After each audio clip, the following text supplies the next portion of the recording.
game, and I'm actually interested to see what the win rate of Gragas has been during this tournament. I haven't actually been keeping track, but I feel like it'd be pretty high because there've been so many good Gragas Ultimate big plays by Gragas players that he's had a pretty good win rate thus far. See, I'm going to bring in some personal competitive experience. Every competitive game that I've played as a part of the team Jason Kaplan's shiny forehead has Gragas has 100% win rate. So I'm going off a small sample pool, but I'm going to say Gragas is pretty good. It is. I think it was approximately 4 games. Many of those which we lost, but well, they had Gragas. That's why we lost. Of course, indeed, or it was banned out. So yeah, that too. Absolutely. So from that sample data, we can confirm Gragas is very good. So taking a look at Eternity, I'm currently on the stream delay, so have they locked anything in? They've locked in Shyvana, which is not surprising. We talked about that in the previous picks and bans phase. Shyvana being left available means Shyvana's probably going to get first picked unless something stronger is available as well. So not too surprising here. Rengar is available should Eternity look to pick that one up. That's a champion that when available tends to be picked, although when available doesn't always rely on the picks and bans phase, as Rengar's seen on the tournament client, a little bit of a restriction to him. However, he is available for this tournament. Yeah, not. There was a couple questions from chat asking why they didn't pick Kassadin, which if they do pick him up, they can call him Kappadin, which would be fantastic. Oh, but it's fairly unlikely. We might see it considering the Gragas ban. Gragas, of course, does very well against Kassadin, but we'll see what they bust out. But Shyvana first pick is something that we see a lot, especially when she's not being banned out.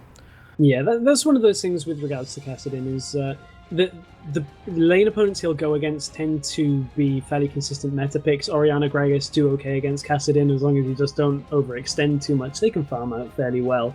However, what has been locked in on the side for Superteam EU Kappa is Annie and Elise. So going along with champions they know quite well already here.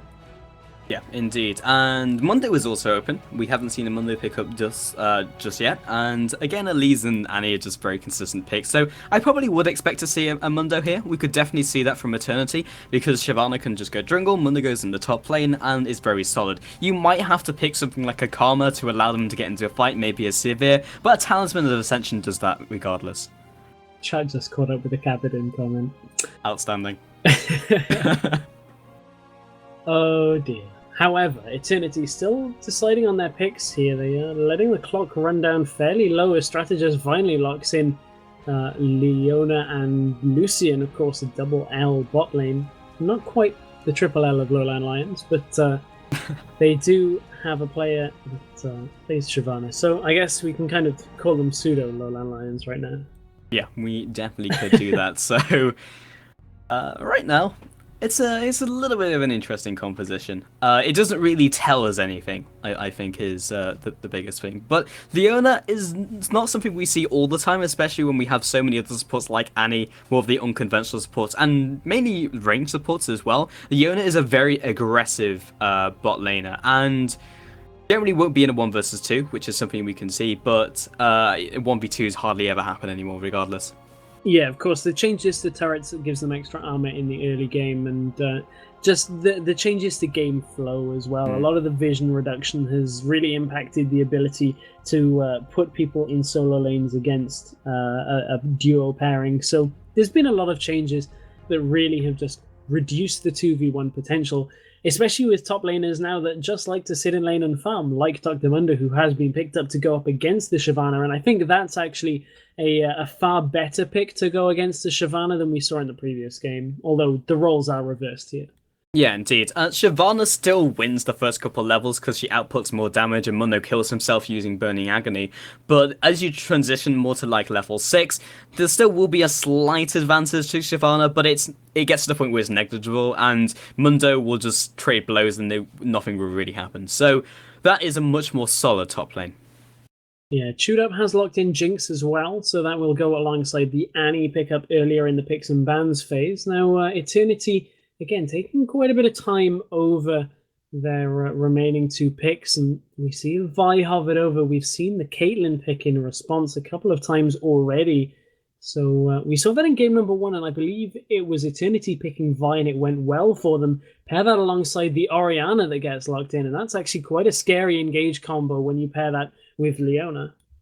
Yeah, that's huge amounts of dive. You've got Shyvana, Leona, Vi. That is so scary for the back line. So, especially when Jinx is low mobility AD carry, she flame chompers, and it's just like, okay, and then the dragon just jumps over it. And it's very difficult to deal with that late game, especially when the peel is basically Elise at this stage. And Annie is very good at peeling, but is generally your initiation. So we'll have to see exactly what Super Team Kappa pick up here.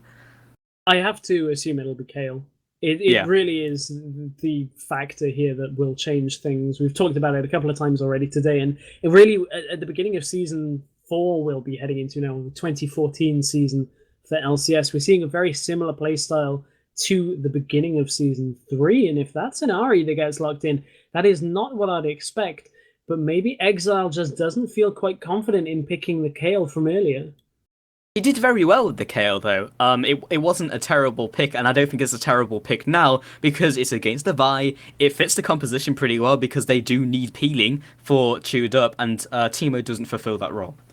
Yeah, Teemo does not fulfill that role. Ahri, however, does fulfill a fairly consistent role, does okay against Orianna. I think is actually one of the more commonly picked champions against Orianna, but Orianna's still going to be able to farm in that lane. It's not something you can shove right. It's not something I'd expect from any champion, really, as Orianna is one of the most consistent farmers in the game. So I guess it's just a playstyle choice. They're looking to really just try and get as many kills on Orianna as possible, but we've seen already Tiridus has been very consistent even when under pressure. Yeah, and they can absolutely snowball this game, because Elise and the mid lane of Ahri is just a kill combo. There's very little Tiridus can do if they get the perfect gank. Cocoon lands and he is essentially dead at level 6, and it's very easy to counter gank the Vi with Elise. Again, we would say that KO would be better here, but if Exileh feels more comfortable in Ahri, that would work out way better than, like the perfect pick in a certain situation. And the perfect pick for us right now is to head to a small commercial break, because we are in the loading screen, well, in the delay period, sorry. So we'll be back in a couple of minutes. We're live with game number 3 here for the Scan Invitational, powered by Creative Sound Blaster, Netgear, and Be Quiet. Game number 3 between Eternity and Superteam EU Kappa, and Yerrow nearly getting caught out there in his own mid-bush. Yep, not what you want for the first couple of minutes of this game stress. That would definitely not be at all what they want. But Super Team EU Kappa are looking very strong. Almost called them something else because we've just been having a different conversation. Ginsu, find themselves caught by Mowarth. We'll be jumping into that blast shield, and not too much happening in this early game. Nearly struggling with the Kappa, but yeah. You can never have too much Kappa, as we've seen plenty of it in chat. But nevertheless, Eternity look really like they want to get any kind of invade here. They're going very aggressive, heavily shoving Super Team out from their top jungle. So they do establish wards. How will they use this? Yeah, it will give them a little bit of early vision, and that's probably all they can hope for. And yeah, indeed, the wards have gone down. So that's basically all they want to do. And early buff invades, unless they're very late, are also then very risky because they are so late, and then are very easily countered because the enemy jungler will just go for your buff, and there is very little you can do about it without going for a lane swap, and you don't lane swap anymore because of the changes to towers.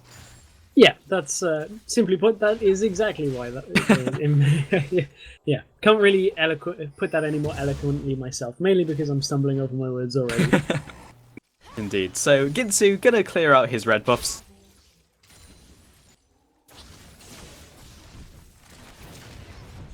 Hello, Mike. Mike, what do you?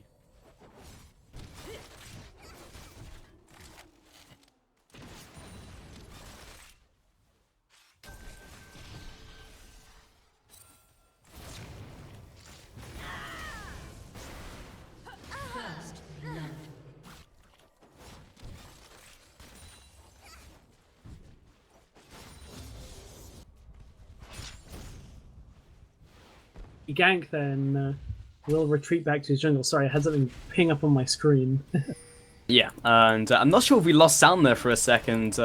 We did indeed. I'll deal with that later. But either way, Mozilla whacking away to MikeyR on the top lane, and in the bottom lane, Eternity are not in good shape, taking a lot of damage, but pinging up to level 2 will be much better with the extra health regen.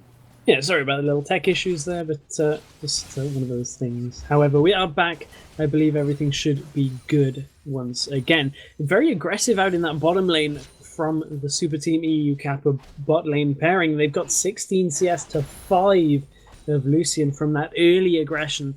I wonder whether they can hold that kind of lead as this game goes on. Yeah, and we'll see if they can achieve that goal. So right now it's 1-0, and that first kill going to Vi means that she can be a little more aggressive, because generally Ginsu will completely out-trade him and maybe get the kill into the bottom lane. Nikos will not be able to respond, but in the top lane, Mozilla will not, in fact, drop. So aggression on both sides of the map and no kills. Yeah, aggression for no kills, but again, these two teams are just fighting tooth and nail against each other, just trying to get whatever advantage they can. Mozilla's going back, Mowarth is going back in on Mozilla in that top lane, and they're going to trade back and forth. And in the bot lane again, there's a Flame Chompers have landed, and that's the first kill for the team of Superteam EU.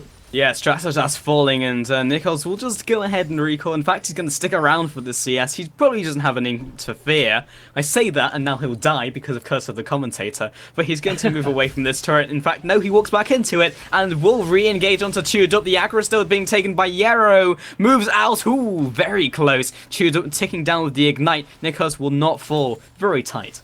Has to be careful that he didn't take too much damage from that Siege minion there, but it looks like Superteam EU, even while being very low, they know where the positions of Eternity are, so they're going to be able to put more damage down onto this turret and even push that minion wave in, trying to really just stop Strategas from getting as much experience as possible.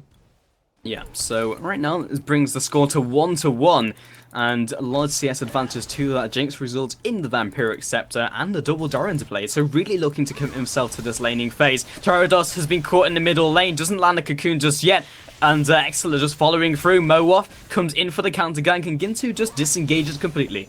Yeah, and that the charm gave them the amount of time to make that decision, allowed them to see Mowarth coming into lane, so knew they weren't going to go aggressive into that one. And Superteam EU just look a little bit more comfortable in this beginning of the game. Even though the gold is even, it just feels like they're the ones controlling the pace a little bit better of this game. Yeah, absolutely. So we'll see what happens as we transition towards the middle game. And now I guess time is to look at who actually does transition better. And these are very similar teams in kind of how they operate. There's a lot of diving, especially because of the Leona pickup, the Vi pickup, so there's more engage in that sense. But the disengage from Annie, she's always so good, not only in laning phase, because of the AoE stun on demand. There's absurd flash into Vault Breaker in the mid lane though. Exileh is dropping so incredibly low, needs one more auto attack. Oh, the Klutz Charm! They flash forward, Tiridus may well die, resulting in the double kill for the Exileh in the mid lane. Wow, and none of the champions in that engagement were level 6 at the time, and Mozilla might find himself in trouble up in the top lane, gets taken down by MikeyR, so that's a little bit back in favor of Eternity, but Dragon now under the control of Superteam, and with none of the champions in that mid lane engagement being level 6, they had no escape available and no way of locking Ahri down before she got the charm off and locked both of them under the turret, landing crazy amounts of damage. Stun lands outside Dragon. This could be another fight. Yeah, they're fighting tooth and nail over this one, 2 versus 3, but maybe they've kept around for a little too long. Nikos is still tanking like a boss. Mowarth is coming in from the top side, should eventually die to ChewdUp, and the rest of the team is looking to reconverge onto Mowarth. Auto attacks come down, but he's actually very tanky. That was a really scrappy fight as well from Superteam. They actually missed the smite, at least didn't quite get the damage, didn't quite finish off the Baron, so had to rely on abilities alone to finish that one off. So could it easily have been stolen by Eternity if they had that snap-second decision-making. And from there, the zap didn't quite land either for Superteam, but they still managed to pick up the Dragon and a kill there.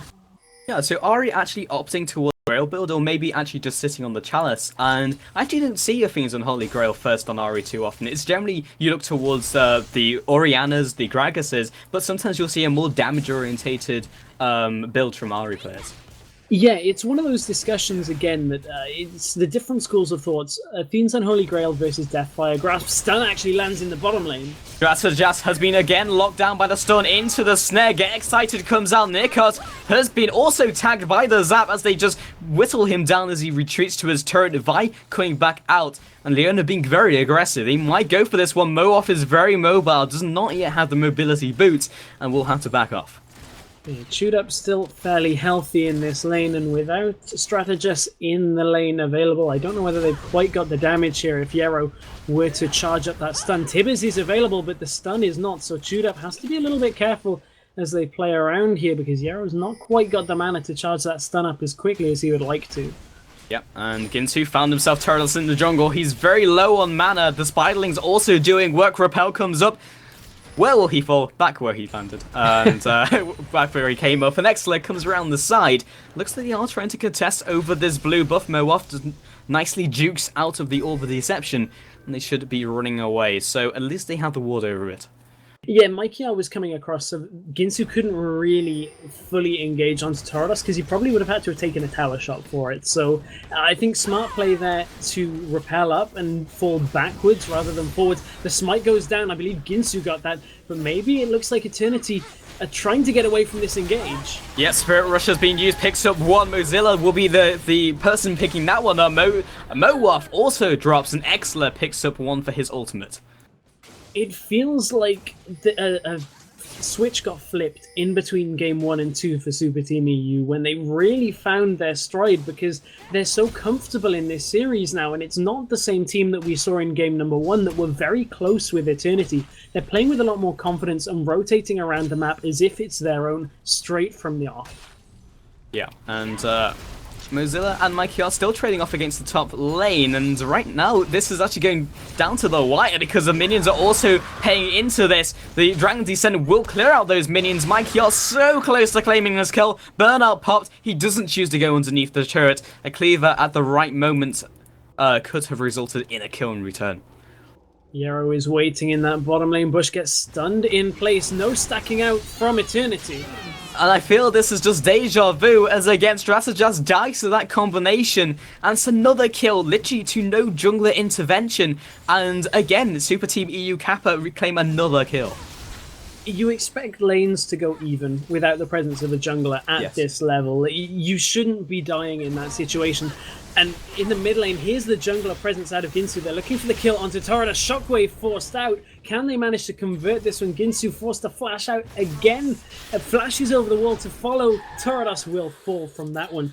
You expect there to be no jungler presence, but in the bottom, Mowarth has arrived.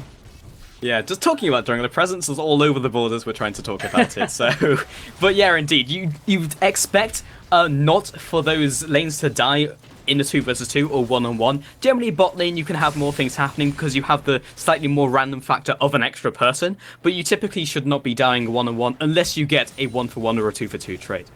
And the thing in that bottom lane engagement was Eternity didn't even stack for the Tibbers. They just Superteam EU picked one and just removed from the map, which is, you know, great calling, great targeting out of Superteam EU. And we mentioned earlier, ChewdUp and Yerrow have played before together, and I believe have been playing a few games recently as well in an Intel Cup. So it's not too surprising that they're finding their groove together once again, and they're really doing a number here on the bottom lane for Eternity. They have a massive lead. Yeah, and that's just all over the board as well, meaning that all these lanes are doing well. Shyvana is, yes, maybe slightly ahead of Mundo, but slightly ahead is really not going to cut it when the rest of the team is honestly crumbling. We're going to look for the counter-gag from Mowarth, but they expect the bottom lane to be aggressive, but it's more because Lucien is just stepping out of line for an instant. They just have to be a bit careful that they don't drift forward like that, especially when Ginsu is heading down into this bottom lane. They're just T-warding as much as possible, but Ginsu is actually standing right on top of a ward from Eternity. So all Eternity have to do here is play this one carefully. They do have to be wary, though, that the stun is charged up for Yerrow. Yeah, the alternative is to try and bait out the tower dive, but with the tower being this low, another wave and another wave of them just batting down the turret could result in them just diving the turret and winning anyway. So culling, very slow culling, will be killing 2 minions, and that'll be the tower falling. Wow, Exile manages to get the Spirit Rush away and drag Vi into the turret, so nice play there. He uses the last charge to try and land more damage, but that was a really nice play to prevent all of that gank potential coming from Eternity. Yeah, it's kind of the Maokai thing back in Season 2, which is like, it could be amazing, it could result you in the fountain. But Tiridus is not really in good shape. Exileh doing huge amounts of damage, which is what you expect in that 1-for-1. Will the Ginsu be on target? Yes, it will, but not quite enough damage. Can they do enough to just finish off Tiridus? The answer is a resounding no, but again, on target. They do get a turret, though, in exchange, and I think they'll be a little more happy with a turret rather than one extra kill, but really, ChewdUp's ultimates have just been pretty spectacular on Jinx so far. Mozilla, Dragon's Descent comes down. One more auto attack. In fact, the Flame Breath will pick up that kill. And Ginsu find themselves Strategas, and they will not be able to follow up. And Exileh has just wandered around all the way from the side. Auto attacks come out from Mr. Fishboat, and the Tiridus falls. Will pick up that kill. And now see if they can catch them in rotation, but it doesn't look like that's going to happen. Got caught drinking water. My thirst was interrupted. However, that was another good pickup on the side of Superteam EU. And again, they're playing with this confidence that we kind of wouldn't expect from a team that have had a replacement. But although, as we mentioned, they were former random XTD, so have played a lot of games together in Ranked 5. So it's not surprising that the four of them are meshing quite well, as you'd expect. Yeah, you almost caught me drinking water earlier in the cast. I'm glad you were the first one. But yeah, it's something that as a caster you can't really, handle because you can't tell if the other person is drinking water or not. They're not right next to you. But yeah. I'm just hoping that you're not drinking water again there, Stress. No, I wasn't. I'm actually trying to coordinate with Ocelot's team to make sure that we can secure streaming for our final best of 3 of the day. So apologies if I'm a little slow to respond now and again. But in game number 3 here between Eternity and Superteam EU Kappa, and this is our first game 3 of the day. Yeah, indeed. We did have some troubles before with some of the teams, but Mowarth jumps forwards, gets the combo out. Mozilla is not really long for this world, and will drop for that superb gank with the Assault and Battery used. And now Superteam have taken away the red buff in the... No, they're clearing it out, actually. Saw them finishing the end of that one, but neither member is wearing that red buff. However, they're closing in on Eternity. Yeah, Nikos has been caught out. Spirit Rush has been used. Strategas will eventually be falling to ChewdUp, at least drawing him away, but in fact his ally will also drop in the process. So 2-0 trade, and Superteam EU Kappa draw themselves even further ahead. Now Eternity will look to consolidate anything that they can here. They're quite well. They're 5,000 gold behind already, nearly 6,000 actually. But they've got to be careful they don't get picked off. Yeah, aggression in the mid lane and indeed the bottom lane with the Super Mega Death Rocket picking up that one. Tiridus did not quite die, but Tibbers is grinding him down, and the Orb of Deception almost taking him out on the second pass. Now Superteam are having to fall back a little bit in this middle lane as Yerrow is fairly low. The Kappas I can see are flying through chat here, but we wonder how Superteam EU can accelerate this game through. 2 towers in their favor. They need to look for that third, and that exactly is what Mozilla is doing in that top lane. Yeah, hopefully one day my dream of like Frank-Z and Kappa going head to head in the game will be happening. Super Team NA Frank-Z would be great. Now, Ginsu and ChewdUp will clear that ward out down in the bottom lane, but without Dragon being available yet, they really don't have the objectives focused quite yet. I would imagine, need to start rotating people around to that top lane to try and get that final tower down, and then prepare for a Dragon, as it will be spawning in 2 minutes. So, would like to see a bit more rotation play out of Superteam EU, but it's one of the more difficult things about playing as a team, is getting your rotations right. Yeah, but now 13-5, surprisingly, is is 6k in the head, which is significant, but it's not game-ending. And because so few objectives have been taken, there's a lot of time to come back into this game, because they're going to, at some point, try to take down objectives, and they have a very good team-fighting team to stop that from happening. Spirit Rush will be caught during its animation. Tiridus caught in both of the Orb of Deception passes. Nikos comes in towards the middle lane, an ultimate across will not quite land on the Tiridus, but Vi picking up the kill in the meanwhile. Yerrow backing off, Solar Flare comes down, doesn't get the stun portion. Teleport now comes out from Mozilla, who arrives at this teamfight, does not quite connect the cleaver just yet. Mowarth juking back and forth, jukes the cleaver, and does get hit by the Incinerate, but not the stun. ChewdUp coming forward, Zap comes out, gets excited, but no one to jump onto.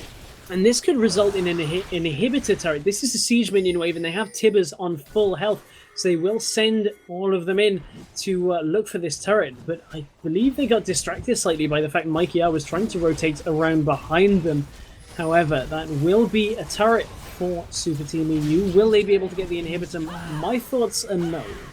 Yeah, and if they hadn't hesitated, because most likely Ginsu was screaming on TeamSpeak, "Help, MikeyR is after me," then he probably would have been able to pick that up as well. But it's because of that great play and that great timing just to push away the jungler. Now, Dragon is going to be up in 10 seconds. Will they be able to take advantage of that? It looks like they might not actually realize the timer, because they are recalling. I know Ginsu is fairly low here, but it just doesn't look like either team is all that prepared to contest that Dragon. It has now spawned and will remain for a little while longer. Indeed. So right now, we've got the Deathfire Grasp being picked up by Ari, and we were talking before about sometimes you see the Fiend's Unholy Grail first, sometimes you'll see the Deathfire Grasp first, but is Fiend's Unholy Grail into Deathfire Grasp something that's all that common? I mean, not that common at all to go one into the other. Normally you'll see one followed up by, for instance, a Zhonya's, but up in the top lane, Mozilla is in trouble. Yeah, and this is something that is very common, because Mozilla will most likely be falling again with the Vault Breaker landing. They should be able to secure this kill. The ultimate has worn off, and one good Vault Breaker will pick up that kill. However, Mowarth being up in that top lane, of course, allows that dragon to be taken down by Superteam EU uncontested. The culling has been forced out in this bottom lane to chunk through the minion wave, but that tower is so low health that I think Superteam may just look to push that one down on their own.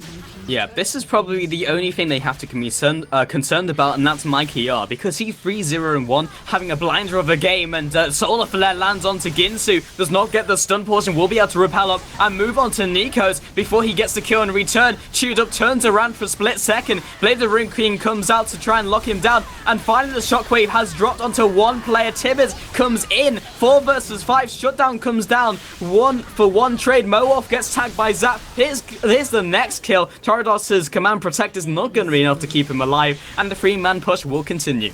And again, they have Tibbers on full health, so they can send him in to tank down the tower. He did take a couple of hits there from Tiridus, so didn't survive all that long, but it should be long enough for Superteam to take down another inhibitor turret, although they're getting distracted by Tiridus. I'm not sure that that's the right choice to make there. I would have probably have opted for the turret rather than the kill.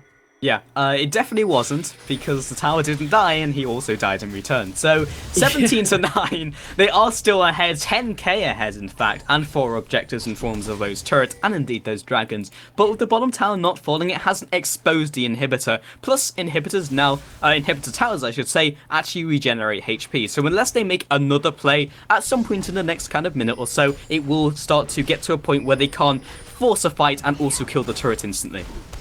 I kind of feel like, had that turret gone down, it would have been very difficult for Eternity to have really contested in this game. Even though they had both inhibitors still available, having open inhibitors means you have to be incredibly careful where you take fights, because ChewdUp, being 7-1, can just get in with 1 or 2 members of his team and take that inhibitor down straight away. So, again, I really would have preferred to have seen them take down that inhibitor turret. Yeah, we'll see if they can make another play on it, because it's not going to get to the stage where it's going to be a factor in a team fight, because sometimes you can just nuke it down and then go for a fight underneath it anyway. But at 600 HP, it is still significant without minions. And we'll see Mozilla 1, 4, and 2, and has just picked up his second big tank item, but has been the only kind of weak point on the roster of Superteam EU Kappa.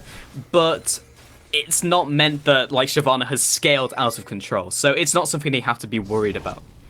And now, as expected, the 1 and 4 split here for Superteam EU. They will look to push down in that bottom lane, but they're actually going to spread out as they think they found Tiridus.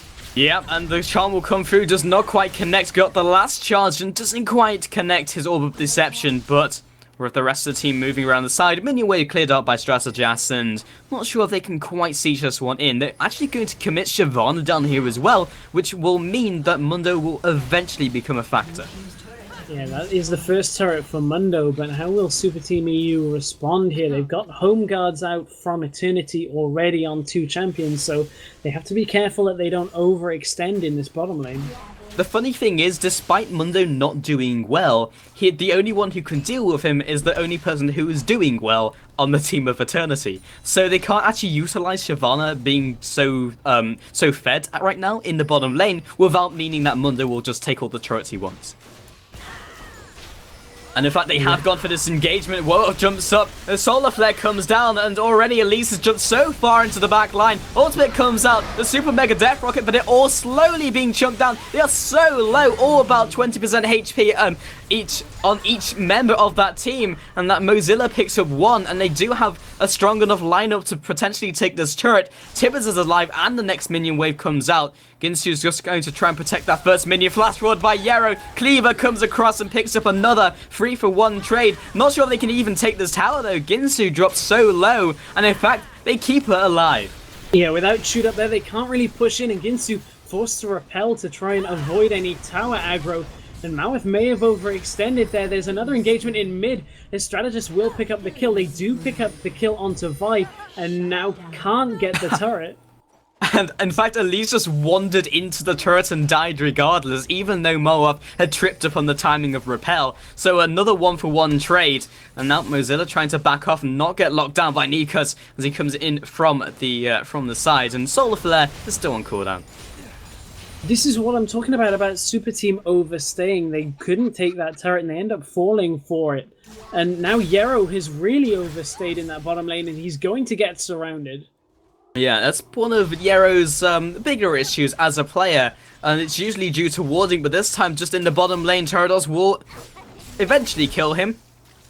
Any second now. There we go. Got him.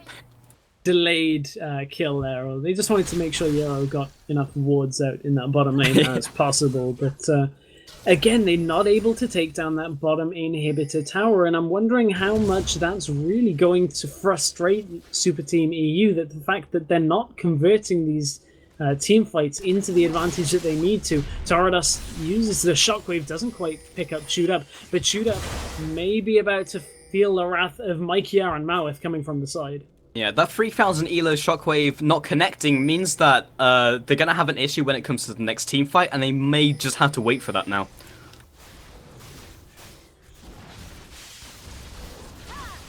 So that will be the team of EU Kappa moving on to the Dragon and picking up another objective and see if they can rotate to something else. A ping comes down onto the Vision Ward at the Baron, I should say, if I can get my words out properly. And Baron is still an objective that has not really been contested yet. Yeah, apologies again for any little blips in casting. It's just making sure that we can broadcast our last series of the day following this. However, there's the ultimate from MikeyR. Indeed, they go for this engagement. Mozilla is still there, just grinding everyone down. Exileh comes in from the side, almost instantly deletes Strategas, and the Zenith Blade will not quite connect as we've got the Shield of Daybreak knocking down Exileh into a stun, not quite underneath the turret. One kill, and this very well could be the game as the bottom tower will finally fall. That has been the most valuable bottom tower of all time, but now the inhibitor should be dropping, and 3 versus 5 means that if they do lose 1 or 2 more members, the game will be over. Mowarth, the Timekiss member, will be dropping. Shockwave lands only onto Mozilla, perfectly timed. Repel comes up from Ginsu, and I'm not sure if they can go any further. Another 10 seconds left onto Shyvana. Strategas dies, and Get Excited means the second kill comes out. This might be the GG, and it has been called by Tiridus. Yeah, I wonder whether they are going to forfeit here, as the super minions are about to breach the base from the mid lane. They just need to shove those through, but they're tanking up turret shots, and I don't know whether that's the best idea when the minions aren't there. Can't get away from that Leona, but you can definitely kill her. MikeyR is the only one here, and he has to itemize inefficiently in terms of more damage over defensiveness, meaning he dies very quickly. The Nexus turret falls, the second Nexus turret falls, and we'll see how much Mowarth can do about it. 4 versus 1. Ginsu is just looking to kill the Nexus at this stage. In fact, Mowarth will die again in his base, and the Nexus will be falling. And that means Superteam EU Kappa have taken this best-of-3 series 2 games to 1. As I believe we're going to try and prepare to go quickly into our last best-of-3 of the day, so stick